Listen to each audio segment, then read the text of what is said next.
assistance in helping people streamline their operations, enhance direct client care, and drive profitability.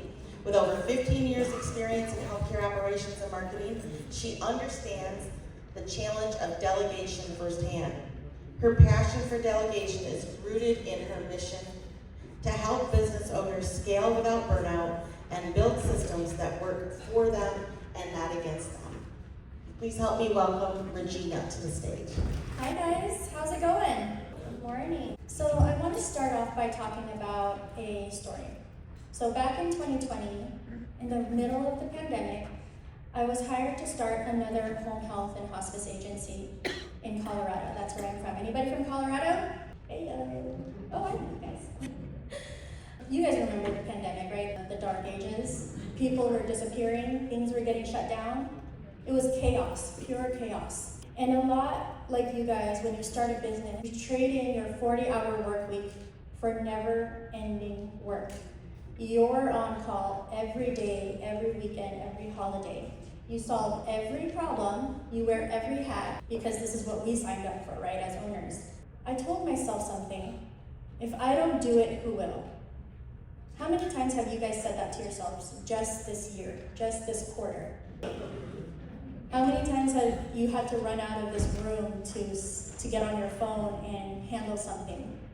Or I've seen people in conference rooms on their laptops the entire time instead of being present here. So I worked like that for 16 months straight. My health took a hit. I was losing hair, you guys, and I love my hair. I was gaining weight. It was awful. My relationships were suffering. I'm still married. I'm so grateful that my husband stood by my side and that my kids still love me.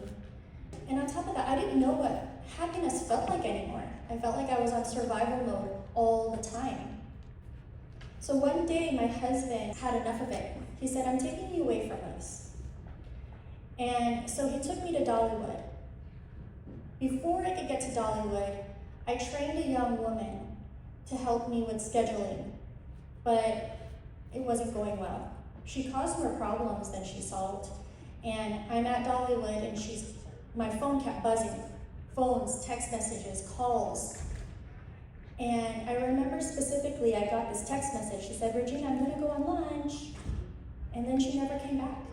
So that second picture is sad Regina passed out on a bench because I was so frustrated that this happened again. I was so sad because I felt like this girl understood that this was my first vacation. And I wonder if you guys have something similar to this. Maybe it's not passed out on a bench, but maybe it's you having to walk away from your family, not being able to have dinner, or you're not even present at your kids' soccer games because you're filling a shift on your phone in the back of the bleachers, right?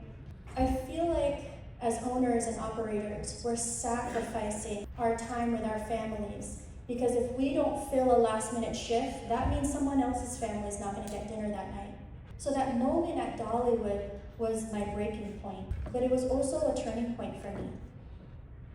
I realized that delegation wasn't something I necessarily failed at. It was something that I had to learn.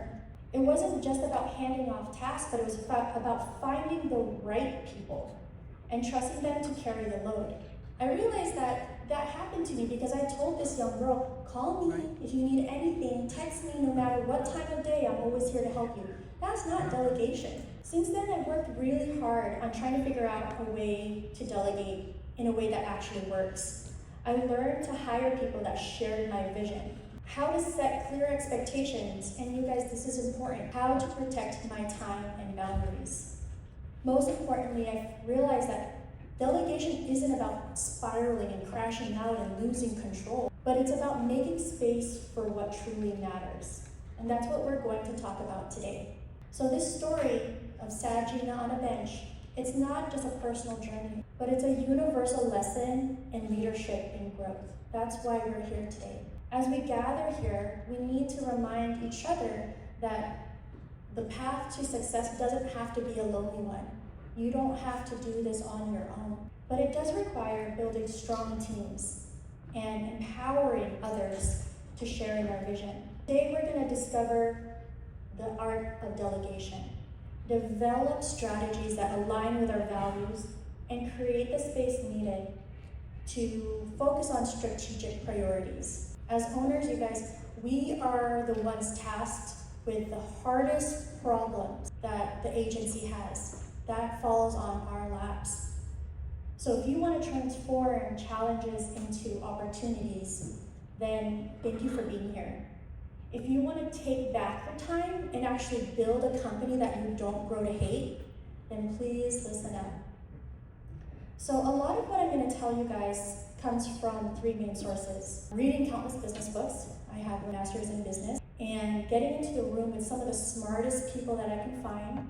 And also about 17 years of experience, hands-on experience of growing and starting home healthcare businesses. So from 2022 to 2023, our company grew an average of 627%. And that wasn't beginner's luck because last year we grew another 447%. I just did my numbers for May. We're on average 512% year over year. By focusing on delegation, building a strong team that's process-oriented, we scaled our company from just having a few virtual assistants to having the opportunity of providing life-changing opportunities to nearly 215 VAs. Today, I'm proud to say that we serve over 90 home care agencies from Hawaii to New York. And by keeping you guys, our clients, at the center of everything we do, I'm proud to say that we've earned the badge of trusted and approved vendor for some of the largest home care industry franchises like ComForCare. I'm not sharing this to impress you, but to impress upon you the power of delegation. It is the single most powerful skill that allowed me to achieve this level of success while also helping entrepreneurs like you do the same. So if you're not convinced yet, I want to know who here believes in the statement, learning is earning. Love it. So no matter how busy I get, I always make time to read several books a day. Not a day, I'm sorry, a month. That's crazy. And I want to share with you guys some of the most influential books that have revolutionized the way I look at business. So take a snippet of this, download these books. You could read these books on your way back home while you're driving from assessment to assessment on Audible. So the 80-20 principle, old school business book, it says that backed by studies, an astonishing 80% of your results come from 20% of your efforts. Think about this. When you are in trouble with caregivers, who do you call? There's a handful of caregivers that you call that will have your back no matter what, right? That's your 20%. Think about your marketing efforts. Where do you get most of your referrals? It's usually a handful of VA or case workers, social workers, discharge planners. It's a handful of them. But the problem is that most entrepreneurs work on things on the other 80% that does not move the needle. So delegation allows you to focus on the high impact 20% that drives growth. At the start, do we have any new owners in here? Less than a years? At the start, your job, your 20% is cash flow. If you run out of cash. So Buy Back Your Time by Dan Martell. I've read this book so many different times and it gives me nuggets every single day. I follow Dan Martell on Instagram and LinkedIn. He says that you don't just hire people to get things off your plate, but you hire people to buy back your time, right? Time is your most valuable asset. And so we must outsource low value tasks. I'm not saying they're not important, but they're low value. You're no longer paid to do things, but hire smart doers. For the new owners, a mindset that we have to have, right? We're no longer employees, but employers. The E-Myth Revisited, another old school business book, says that most small business owners get stuck working in their business instead of on their businesses. So all the business coaches is in here, the franchise coaches. How often do you guys say that to your owners? Stop working in your business and start working on your business. In order to do that, we need systems and processes and teams That's why SwiftOps is here. That's why we're here, because we bring the teams, they bring the systems. Delegation isn't just helpful. It's essential to building a business that doesn't rely on you 24/7. So how many people here feels like their company, they get every single call, all the time? Control freaks, your goal is to build a company that runs better without you. So the bottom line, delegation isn't a luxury, it's a necessity. By embracing these principles, you'll not only scale your business, but also reclaim your time and reduce burnout for you and your team, and create a company that thrives with or without you. So, did you guys know like top billionaires?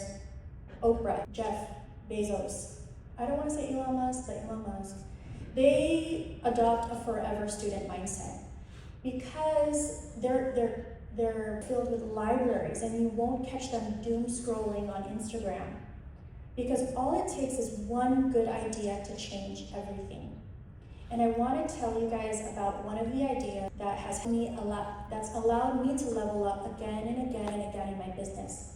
It's called the buyback loop of audit, transfer, fill.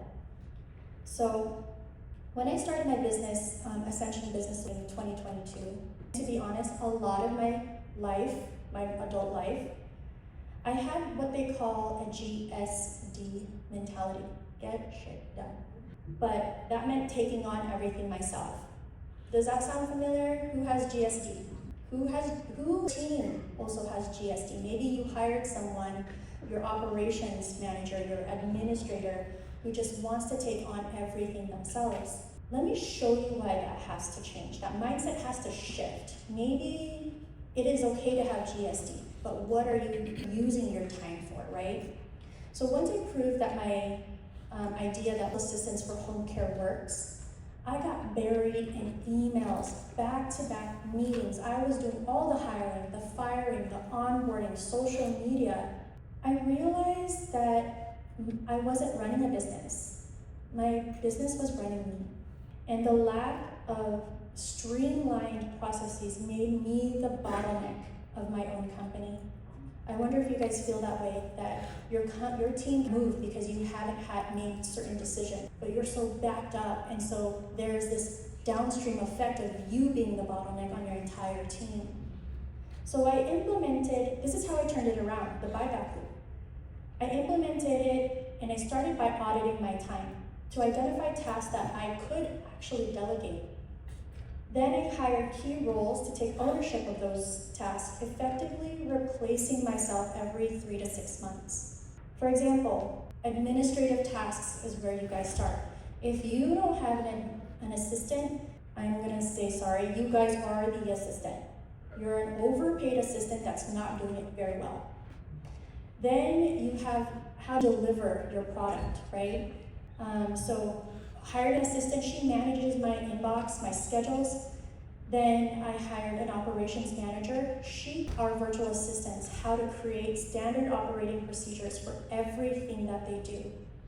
So if you hired us for recruiting, guess what? You're gonna get an SOP for recruiting in the first 2 weeks.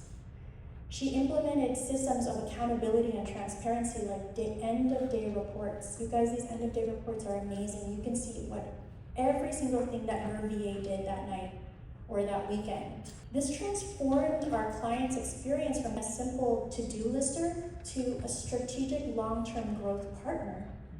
As my business grew, I continued the loop. We hired a success manager to do onboarding because I don't really like doing onboarding. It takes so much of my time, and I'm truly not patient when it comes to onboarding.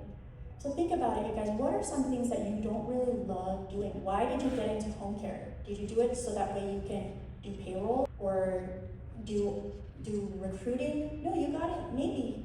But maybe you got into this business because you wanted to make a difference. I hired an HR manager who could hire better and faster, right? So each hire freed up my time, allowing me to focus on my strategic growth. Again, my 20%.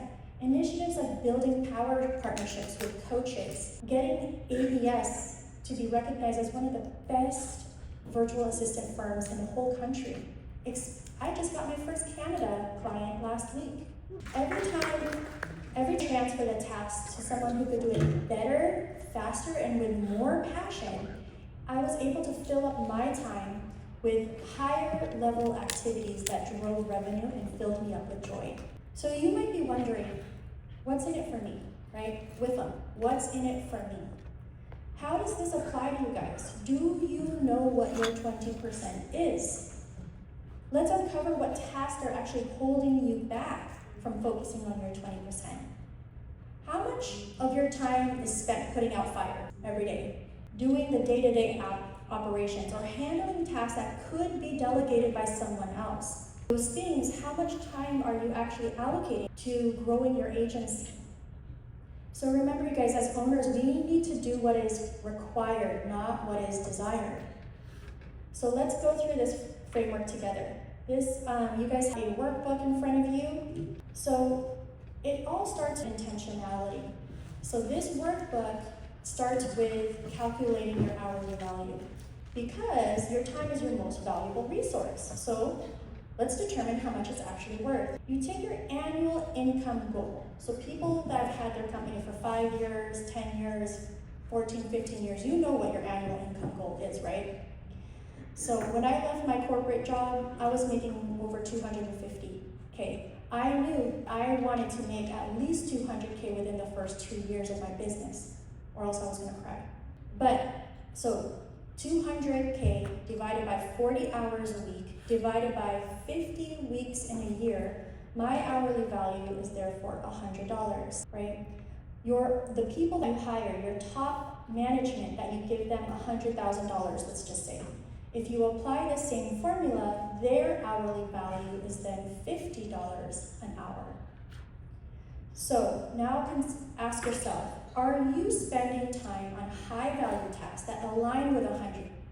Or are you doing low value tasks that can easily be delegated for $15? Are they stuck on things that could be delegated for much less?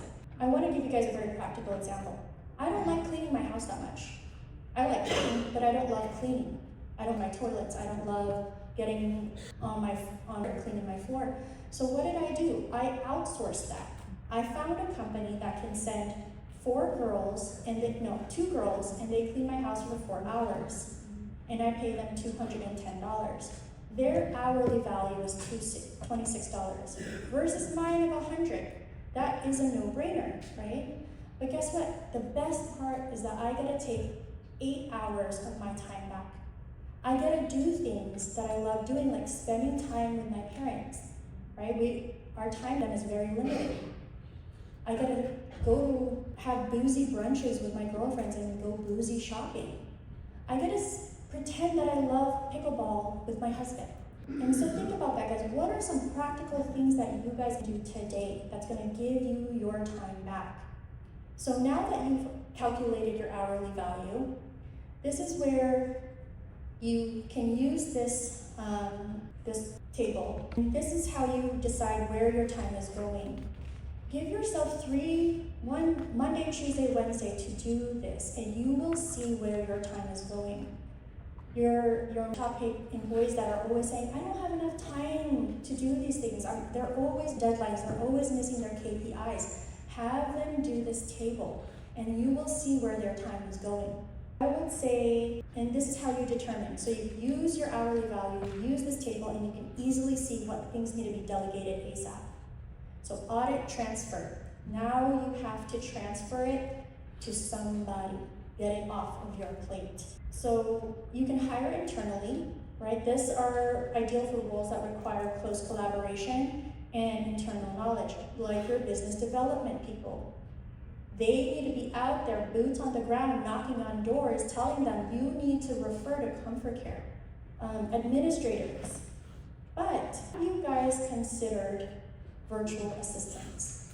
Why is that such a hot topic in home care and healthcare today? Well, outsourcing is a cost-effective and very scalable solution. And it helps you bypass very costly salaries, right? I was talking to someone in Connecticut. That's in a very expensive state. We're growing in Hawaii because guess what? It's really hard to find people when they all want to just surf all day long. Also, you can reduce tax burdens and save on benefits. You can save time and resources on recruiting, training, and managing those employees. How great would it be to not have to manage another employee, right? Also, it mitigates risks that are related to employee-related lawsuits and eliminates unnecessary overhead. So it doesn't matter if you guys hire internally or use a virtual assistant. The idea behind this is delegate to somebody. Then, once you have a team, how do you empower them? We say trust but verify, right? To let go, you must empower your team to solve problems and hold them accountable for doing so. And let me show you guys a great framework for building self-sufficient and resourceful teams. The 1-3-1 method. If there's anything you take away from this, I think the 1-3-1 is so powerful. Basically, it says that you ask, when your team gives you a problem, you hand it back to them. And you say, did you do your 1-3-1? And you say, have them identify what the one problem is. Have them clearly articulate what that one problem is. Because a problem properly identified is a problem half solved, right? How we frame things matters. Then have them give you their 3 most viable solutions. Ask them to present these solutions, and that builds their resourcefulness and honestly confidence. Then have them give you their number 1 recommendation. Have them choose and explain to you why that's the best option based on their research. And more often than not, they'll discover a solution on your own. So, everyone here that says, I'm so tired of them asking me for everything, this is your way to say, hey, do your 1-3-1, schedule some time with me tomorrow, and I'm excited to hear about your solution and recommendation, right? So once they do the 1-3-1, have them build SOPs. So there's you Zoom, or you can use this Loom, L as in love, L-O-O-M, and have them work through how to do recruiting from start to end, and you can record it, and you can attach Loom to the SOPs that they've created. The SOPs don't have to be these crazy documents. They're like children's book. Lots of pictures, arrows pointing this way, highlight this, circle that. Use words that we use every single day. They shouldn't be filled with jargon that no one understands. And it serves as a contingency plan, right? What if your recruiter or your top scheduler leaves today? What are you gonna do? Well, if you have SOPs and videos of them doing it, then maybe you can use someone very fast. Then, end of day reports. I know people might be against this, but virtual assistants, our assistants do them, and they're beautiful, so why can't we do them? Then, I want to say to all the control freaks in here, manage your expectations, you guys. I tell them, if someone can do it 80%, then I can, and that allows me to have dinner with my husband uninterrupted. That's 100% better every time. Right? So perfectionism is actually self-sabotaging. If you keep telling yourself, no one's gonna do it like I am, it's just gonna be faster if I do it myself. Well, that's probably, why I'm scaling the way we want to scale. So I want to also tell you guys about the whirlwind, right? The whirlwind is the endless cycle of low-value tasks that pull you away from your strategic growth. It happens when you get dragged into low-impact activities. These look like countless meetings, screening a flood of caregivers when you already hired a recruiter, coming into work exhausted because you've been on call every night, every weekend, every holiday, getting stuck behind a desk answering never-ending emails and phone calls. And what's worse is sometimes we're the ones that volunteer for the world when you go, oh, I'll just do it, and then all of a sudden 4 hours go by. You're never gonna get those 4 hours back. How often do you guys feel like you had a really busy day, but didn't really get anything done, right? We need to stop wearing being busy as a badge of honor. There's a difference between being busy and being productive. So watch, identify when a whirlwind is about to happen, and let it pass you by. It requires a level of discipline. So, audit, transfer, fill. Fill, now you have given your team, hired them, empowered them. You're no longer getting caught up in the whirlwind. Fill your time with high value activities. Finally tackling those back burner projects. Like, someone said to me, Regina, well, how do I train caregivers? I said, buddy, that is your problem to solve. But if you don't have time to solve those problems, it's probably because you haven't delegated, right? Who wants a better website that's SEO rich? Actively building partnerships with referral sources. Attending these kind of conferences, but having the bandwidth to actually listen, not having to run out every single minute or every single time a shift isn't being filled. Creating a brand culture is one of the hardest things to do as business owners, you guys. That's so hard to do, but we have to do it. This is one of my favorite, investing in yourself by mastering a new leadership skill. So I just got the 5-minute heads up. I want to finish by saying that leadership isn't about taking everything on yourself. It's about mastering delegation. It's about creating a force that's far greater than one person, because you have empowered your team and you're focusing on things that truly require your unique attention. So boldly, lead wisely, and watch your goals become a reality. Thank you. 2 owners that just wanted to speak on their experience with virtual assistants. I think you guys can hear me talk about it every day, but hearing it from them directly is very important. Hi, I'm Christian Kuskira so we have been using Regina's company for a few months now. I think the main goal for us is to free up my wife over the weekend so I can claim her back for the family.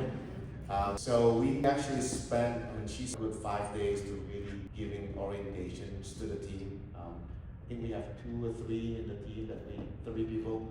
They took time to really understand our business and our operations, how we do it, learning our lingos, who are caregivers that, good and bad. They thoroughly with us. And then when it went live, of course, we were worried the first weekend. We only use them on the weekends, by the way, so weekends only. And when it went live, it was perfect. The fact that they also have 3 people, meaning that there's always a backup. So we know that people can get sick and stuff like that, but it's time missing, things like that.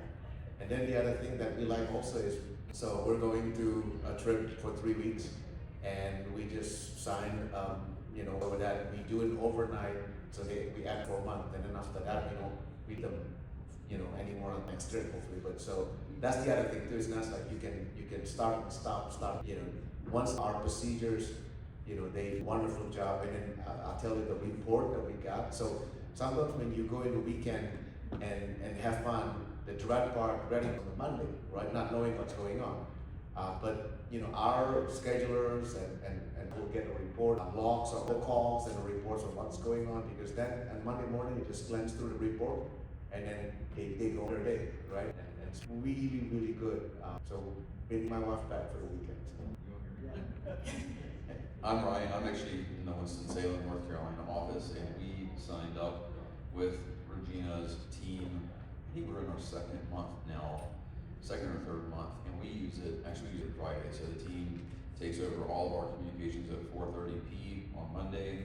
They go over until 8:30 a.m. the next morning, and they do that Monday. It actually carries into Saturday morning. It's been a tremendous benefit to our team. My biggest concern was we would share on the office, and it's like drawing straws, and if something gets a short straw, and you're stuck with it. And of course, I take every single holiday to make sure all staff has time off, but I was worried about burnout with the team. It's a very stressful endeavor. And we did a 2-week orientation once I decided to move forward. What initially got my attention is I saw that, I know Cindy Gray also uses the service, and I saw she had posted about it. And the biggest thing was they knew how to use SwiftDocs, because I had tried multiple providers, and getting them integrated in SwiftDocs was a nightmare. It's not SwiftDog's fault, I think.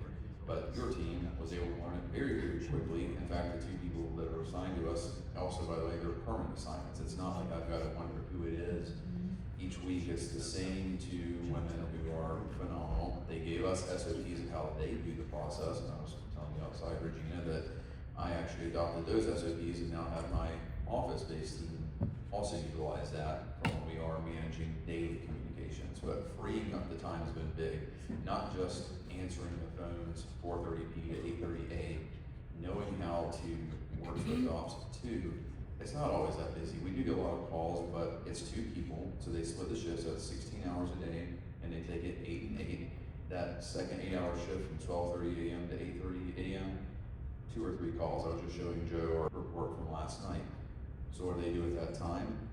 They also go through all of our flow sheets and validate all of the narratives and find errors in them and send them back out to the caregivers to correct, so the scheduler's not having to do that for 4 hours before payroll on payroll weeks. It has created a lot of efficiency for us. I've told all the North Carolina owners in our owners meetings that it has freed us up. I actually did a headcount reduction in our office for this, and it was a net positive benefit of $15,000 in savings, but that's $15,000 now that I can deploy elsewhere.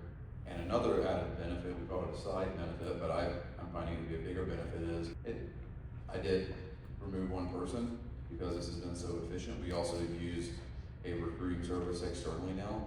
It has lit the fire under our office staff too, because they're starting to realize like there are things you can do as the owner that maybe I don't have you know what at this point. Like there are options now that are cost effective and actually work, and I have in that benefit because we are in growth mode. I mean, I know we are, or a lot of us are, but them seeing that also really, I think, helped kind of relight a fire and realize like we're going to the level. I want you on the team, but we do have options. And I think that's been a powerful effect too. Thank you.